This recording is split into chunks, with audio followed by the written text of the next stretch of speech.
xildhibaan cabdiqaadir shalay waxaad ka qayb gashay munaasabad lagu taageerayo xildhibaan Saleebaan Cali Kooro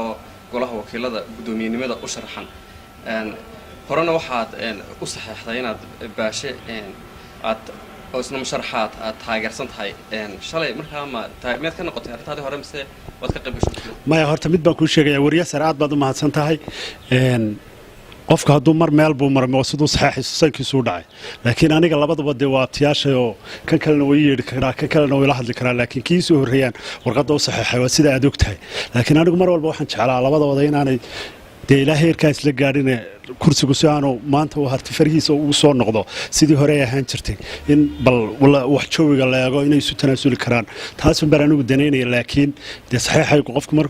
arrintuna golahay ka godaa dee golaha wakiilada golahana kala saaraya markay cod baa lagu kala baxaya marka ugu dambaysa dee nasiibkood bay kala qaadayaan hadday isu tanaasul waayaan baa qaba markaas maadaama imika labada mas-uulaan ay isu tanaasulni oo ay weli isku hirdamayaan buuxinta markuu booska gudoomiyenimada golaha wakiilada cabdiraxmaan cirab banneeyo adigu shakhsiyan waxaad taageersan tahay sidaad horeba u saxeexday in baasho uu booskaas u qalmamaya dee waanba kuu sheegaybe waanba saxeexay ma laba goor baan wax saxeexaya hal mar baan wax saxeexaya laakiin waxaan ku tala jiri lahaa oo aan jeclaan lahaa inay isu soo dhowaadaan oo si aan waan kuu sheego si aanu kursigu gacanta uga bixin oo meel kale aanu u marin in laysu soo dhoweeyo labadooda la wada hadal siiyo hawsha si fiican oo weliba waxaan danaynayay wasiiradii ugu waaweynaa reerka inay isu soo jiidaan dadka laakiin nasiib aakhirkana golahunbaa dee lagu kala baxaya cabdiqaadir muddo dheer kadib deegaanadaada kusoo jeedo ayaa la filaya inuu booskan uu dib ugu noqday gudoomiyaha golaha wakiiladu xilkaasu adigu shakhsiyan labadan mas-uul waa laba mas-uul reer Somaliland waa laba mas-uul isku deegaantiin baashe iyo Saleebaan maxaad adigu haddaad si kooban u qeexdo aad ku kala xulanaysaa labadan mas-uul ka u qalmo aad baad u mahadsan tahay ka u qalmo waxa weeye dee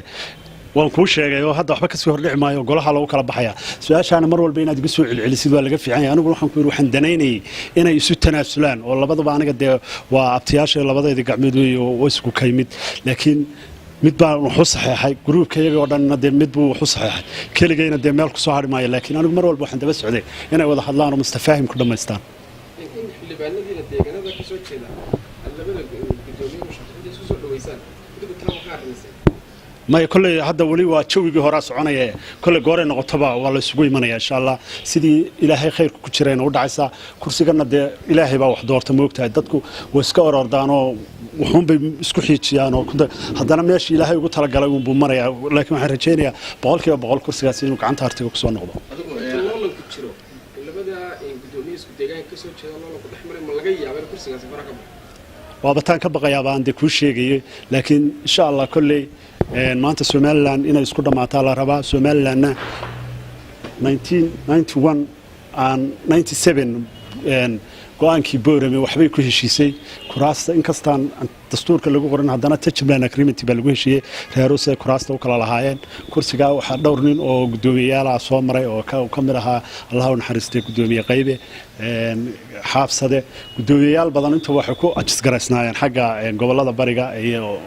sida Sool iyo Sanaag laakiin maanta waxaan rajaynaynaa halkeedii inay ku noqoto hana una biqimayno kullu waxaan rajaynaynaa marka ugu dambaysa daqiiqada ugu dambaysa in wax isbedeli doonaan oo la iska heshiin doono xildhibaan cabdiqaadir adiga waxaan ka warhayay muddo dheer waxaad oran jirtay waxaan u halgamayaa inaan ugu booska buuxiyo adiga laftigaaga mar han lahaayo oran jiray booskaasaan buuxinayaa xagee ku dambaysaa aad baad u mahadsan tahay waayo anigu dee odayaashu waa abtiyaashay ma ogtahay marka inaan abtiyaashay kaambeyn garayo dee ima suurtoobayso wixiina waxa weeye Somaliland inay transparent yeelato xagga guurtida anaga reer ku joogaan marka kan inaanu qudarayno wixii si yar qaab daran aanu gallo waa laga fiican yahay halkaas ay hore u ahaan jirtay man jeclaan lahayn in sideed u ahaato